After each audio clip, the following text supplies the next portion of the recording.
고린도 전서 함께 묵상하겠습니다. 고린도 전서 2장입니다.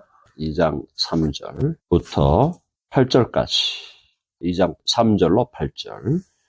고린도 교회에 문제가 많았습니다. 1장에서는 분쟁의 문제를 다뤘는데요.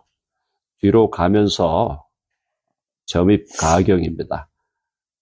여러 가지 다양한 문제들이, 아주 복잡한 문제들이 고린도 교회를 에워싸고 있었습니다.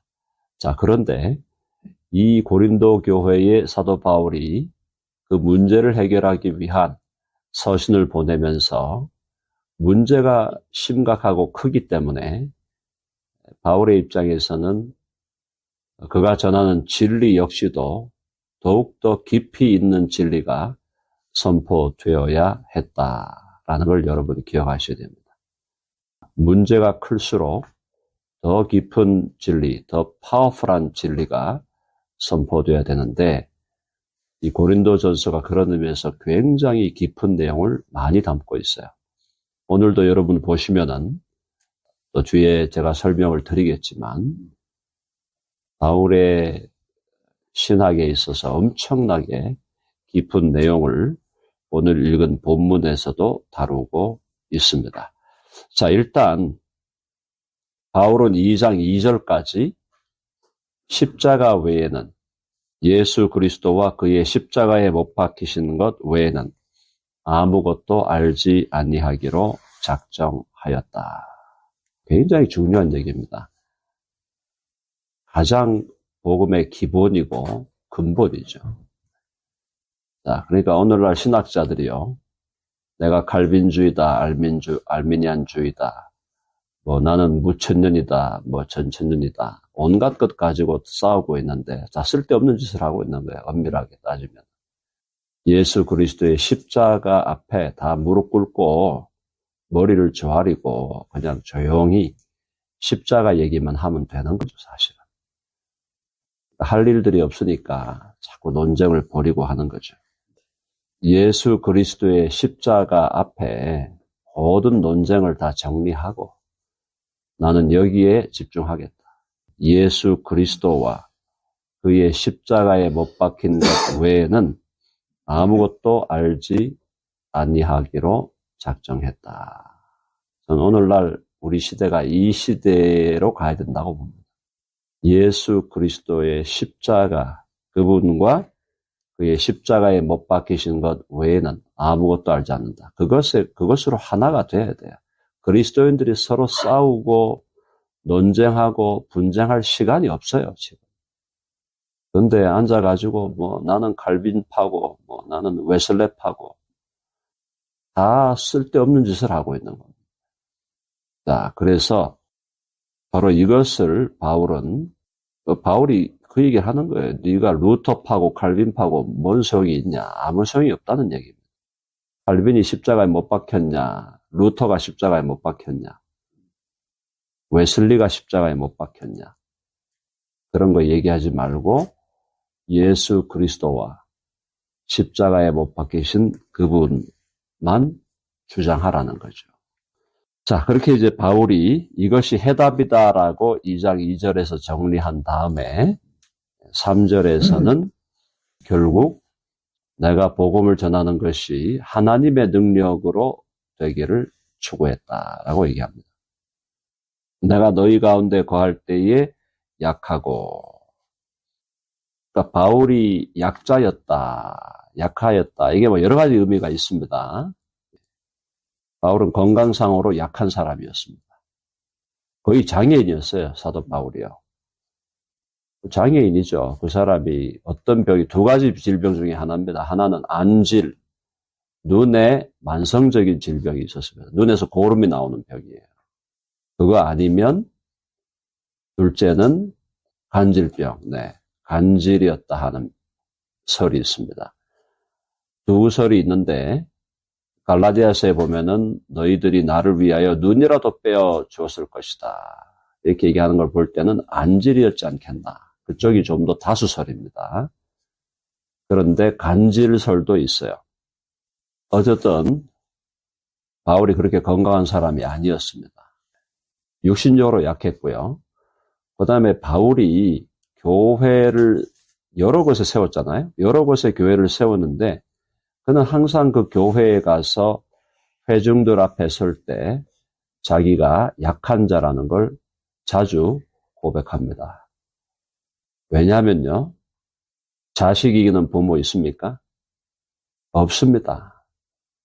자식을 이기려고 하는 부모는 이미 부모가 아닌 거예요. 똑같은 얘기입니다. 목회자가, 진실한 목회자는 교인들을 이길 수가 없어요. 내가 지고 말지. 나보고 떠나라 그러면 내가 떠나고 말지. 그렇게 생각하고 사는 게 목회자입니다. 무슨 말인지 아세요? 목회자가 교인들 이기려고 하면요. 그 사람은 진정한 목회자가 아니에요. 그러니까 바울은 그러한 약함의 신학을 갖고 있던 사람이었다. 내가 복음을 전하고 마치 교회를 세우니까 막 내가 휘두르는 것 같지만 교인들이 받아들이지 않는다면 내가 지고 나는 떠나겠다. 그게 그 사람들을 싫어하고 미워해서가 아니라 내가 너희들에게 강제하거나 내가 너희들을 독재하거나 내가 너희들을 지배하지 않겠다는 겁니다. 그게 바울의 마음이에요. 그게 예수님의 마음이에요. 그래서 여기서 자기가 약하다고 하는 것은 그런 여러 가지 차원에서 지금 바울이 얘기하고 있는 거죠. 자, 그렇기 때문에 그는 두려워하고 심히 떨었다. 이런 마음의 자세로 하는 겁니다.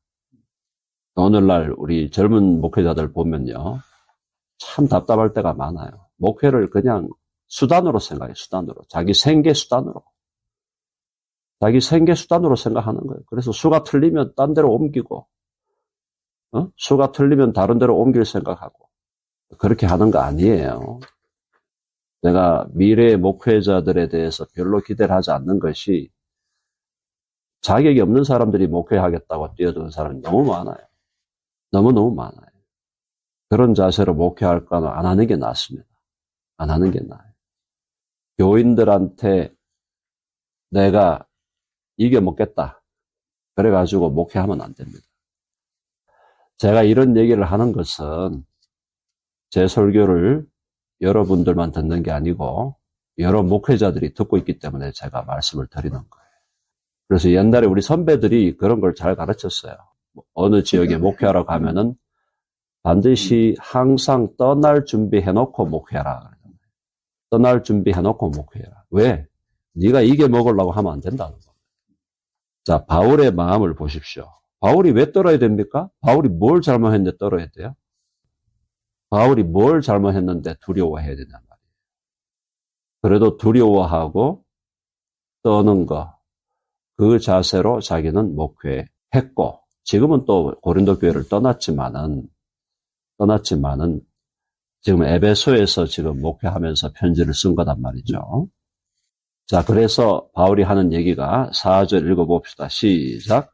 내 말과 내 전도함이 설득력 있는 지혜의 말로 하지 아니하고 다만 성령이 나타나심과 능력으로 하여.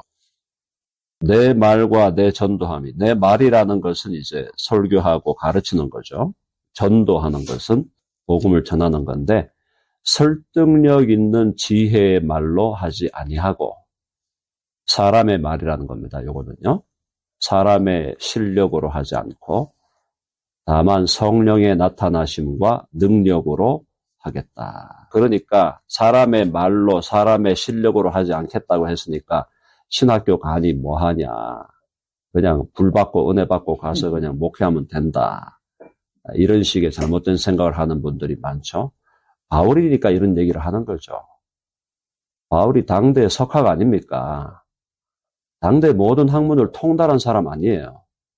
그랬기 때문에 바울은 자기가 학문에 통달했기 때문에 자기의 지혜에 의지할 수 있는 모든 조건을 갖춘 사람이었어요. 왜? 자기가 배운 거 가지고 실력으로 해도 된다고 생각할 수 있는 그런 오류에 빠질 수 있는 거죠. 왜? 워낙 탁월한 인간이었으니까요. 자, 그래도 그렇게 하지 않겠다는 거죠. 설득력 있는 지혜의 말로 하지 아니하고 다만 성령의 나타나심과 능력으로 하겠다. 그렇게 되기를 바라는 겁니다. 사람의 준비가 필요하지 않다는 얘기를 하는 게 아닙니다. 사람의 준비를 우리가 준비할 수 있는 최대한의 준비를 해야 됩니다. 그러나 그걸 의지하지 않고 하나님께서 내가 준비한 것을 활용하여 당신의 능력으로 일하여 주시기를 기대하는 거죠. 나의 준비는 도구다는 것, 도구다. 내가 준비되어지는 것은 하나님 앞에서 도구적 가치만 있는 것이다. 본질적 가치는 하나님이 그걸 통하여 역사하시느냐 안 하시느냐에 달려 있다라는 거죠. 그게 바울의 기본적인 정신이었다. 마찬가지죠. 위대한 의사들이 어떤 의사가 위대한 겁니까? 철저하게 준비하는 의사가 위대한 의사예요. 그렇지만 내 실력을 의지 아니하고 결국 하나님이 저 사람을 고쳐주셔야 된다는 걸 알고 있는 사람이 참된 의사인 겁니다. 똑같은 거예요. 진정한 목회자가 어떤 목회자입니까? 최선을 다해서 자신을 준비해야 돼요. 그러나 그것에 의해 달려있는 게 아니라 하나님께서 그걸 활용하여 역사하실 때만 진정한 의미의 역사가 일어난다는 걸 아는 사람이 참된 목회자다라는 거예요. 준비도 안 해. 준비도 안 해요. 오늘날 너무나 안타까운 게요. 이 지역에 목회자 15명이 우보를 하고 있대요. 우보를. 심각한 거 아닙니까 지금? 이걸 누구 책임으로 돌려야 됩니까? 이걸 목회자의 책임으로 돌려야 됩니까? 아니면 교회의 책임으로 돌려야 됩니까? 담임 목사예요. 다 지역교회. 담임 목사 15명이 우보를 하고 있다는 거예요. 이게 뭐 하는 짓입니까 이게 지금?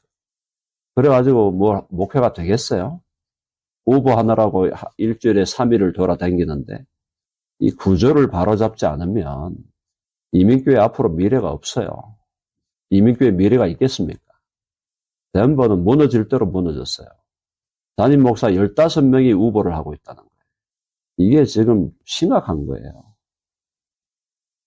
목회자는 목회자대로 정신을 차려야 되고 교회는 교회대로 정신을 차려야 되는데 어디에서부터 손을 대야 되는가? 저도 난감한 상황이에요. 솔직하게 말씀을 드려서. 자, 이런 얘기를 제가 드리는 거는 우리들이 이 상황을 좀 분명하게 알아야 된다는 거예요.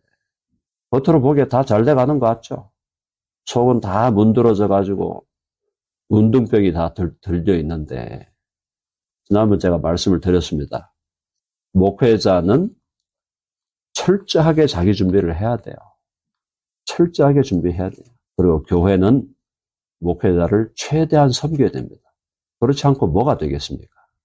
좀 무거운 얘기를 들었습니다만은 5절 보면은 너희 믿음이 사람의 지혜에 있지 아니하고 다만 하나님의 능력에 있게 하려 하였노라. 이게 바울의 자세였죠.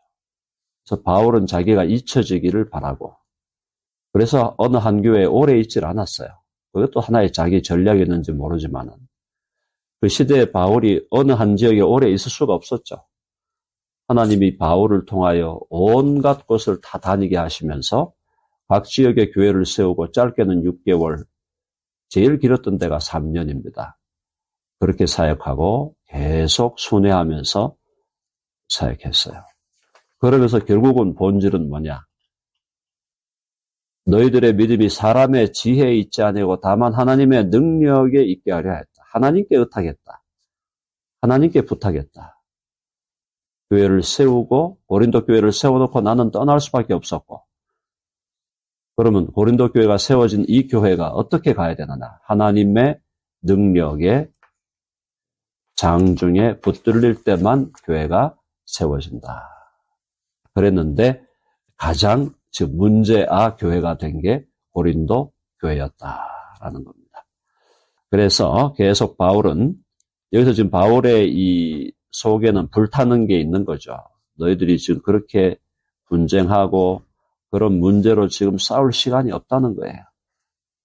이 문제를 해결해야 된다는 거예요. 자, 그래서 그러면 지혜가 뭐냐? 지혜는 하나님의 뜻을 아는 것이다. 6절. 그러나 우리가 온전한 자들 중에는 지혜를 말하노니 이는 이 세상의 지혜가 아니요. 자, 지혜라는 용어를 쓰는데 온전하다 해서 온전하다는 여기서 밑에 보니까 장성하다 혹은 성숙하다 이 말이죠. 자, 우리 성숙한 자들 중에 지혜라는 말을 우리가 쓰는데 이 지혜는 세상의 지혜가 아니다. 이는 이 세상의 지혜가 아니요. 또 이 세상에서 없어질 통치자들의 지혜도 아니요. 세상의 지혜, 세상의 철학이죠. 또 이 세상에서 없어질 통치자들, 이 나라를 다스린다고 하는 통치자들의 지혜도 아니고 우리는 하나님의 지혜를 말하고자 한다. 그러니까 사람의 지혜가 아니라 하나님의 지혜로 해야 되고 사람의 능력이 아니라 하나님의 능력으로 해야 된다. 그래서 7절이 오늘 핵심이에요. 핵심. 7절이 너무너무 중요한 구절입니다. 자, 7절 한번 읽어봅시다. 시작. 오직 은밀한 가운데 있는 하나님의 지혜를 말하는 것으로서 곧 감추어졌던 것인데 하나님이 우리의 영광을 위하여 만세전에 미리 정하신 것이라. 이게 하나님의 지혜였다. 은밀하다, 비밀하다 이 말이죠. 비밀한 가운데 있는 하나님의 지혜다. 이것은 감추어져 있었다. 감추어져 있었고 비밀한 가운데 있던 하나님의 지혜가 이제 계시되었다는 얘기죠. 계시되었는데 그게 뭐냐? 하나님이 우리의 영광을 위하여 만세전에 미리 정하신 것이라. 다른 말로 하면은 세상을 만들기도 전에 하나님이 예정하신 뜻이 있었다. 그 예정하신 뜻이 뭡니까? 한번 해봅시다. 많은 아들을 이끌어 영광에 들어가게 하시는 일. 여러분 아멘 하시죠? 그게 하나님의 영원한 계획이에요. 하나님의 영원한 계획은 많은 아들들을 자신의 영광에 들어오게 하는 겁니다. 사람들을 많이 만들었지만 다 들어오게 하는 게 아니에요. 사람들을 많이 만들고 창조하시지만 그 중에 하나님이 일부를 택하여 하나님의 많은 아들들을 이끌어 영광에 들어가게 하시기로 하나님이 만세 전에 미리 예정하셨다. 그래서 여기서 우리가 깊은 진리가 뭐냐? 영광, 우리를 영광으로 끌고 가는 것이 하나님의 결정이에요. 하나님의 영원한 결정은 뭐냐? 우리를 그리스도 예수 안에서 하나님이 누리고 계시는 혹은 예수 그리스도가 누리고 계셨던 하나님의 아들로 누리고 계셨던 그 영광으로 우리를 데리고 가는 것입니다. 그것이 하나님의 영원한 계획이에요. 그 계획에 모든 것이 다 맞추어져 있는 겁니다. 창조도, 타락을 허용하는 것도, 이스라엘의 역사를 섭리하시는 것도, 예수 그리스도가 오신 것도, 사시고 죽으시고 부활하시고 승천하시고 성령이 오신 것도, 교회의 역사가 2000년 동안 진행되어 온 것도 어디에 초점이 있는 거냐? 많은 아들들을 이끌어 영광에 들어가게 하시는 일이라는 거죠. 그게 하나님의 영원한 뜻이에요. 그걸 지금 여기서 고린도 교회 성도들에게 사도 바울이 이게 비밀한 계획이었다. 비밀한 계획으로 하나님께 감추어져 있었던 것인데 이것이 이 시대에 하나님의 계시로 드러났다. 나는 바로 그 드러난 하나님의 경륜을 너희들에게 알려주려는 것이다. Bringing many sons to glory예요. 많은 아들들을 영광에 들어가게 하시는 일. 그 일이 하나님께 어떤 사람이 What are you doing? 하나님 당신 지금 뭐 하고 계십니까? 그럼 하나님이 뭐라 그러냐? 내가 많은 아들들을 만들어서 이 아들들을 나의 영광의 자리로 오게 하는 그 일을 하고 있다. 그걸 위해서 나의 영원한 아들 예수 그리스도를 고난으로 온전케 하셨다라고 나옵니다. 자, 히브리서 한번 다시 가봅니다. 히브리서 2장 10절. 자, 다 같이 한번 읽어보겠습니다. 히브리서 2장 10절 다 같이 시작. 그러므로 만물이 그를 위하고 또한 그로 말미암은 이가 많은 아들들을 이끌어 영광에 들어가게 하시는 일에 그들의 구원의 창시자를 고난을 통하여 온전하게 하심이 합당하도다. 엄청난 구절입니다. 히브리서 2장 10절은 성경 전체를 해석하는 열쇠예요. 자, 그러므로 만물이 그를 위하고 또한 그로 말미암은 이 하나님이죠. 하나님 아버지가 많은 아들들을 이끌어 이 영광은 당신의 영광이죠. 영광에 들어가게 하시는 일에 그게 하나님의 영원한 계획이고 그들의 구원의 창시자 이게 누구예요? 예수 그리스도. 예수 그리스도를 고난을 통하여 온전하게 하심이 합당하도다.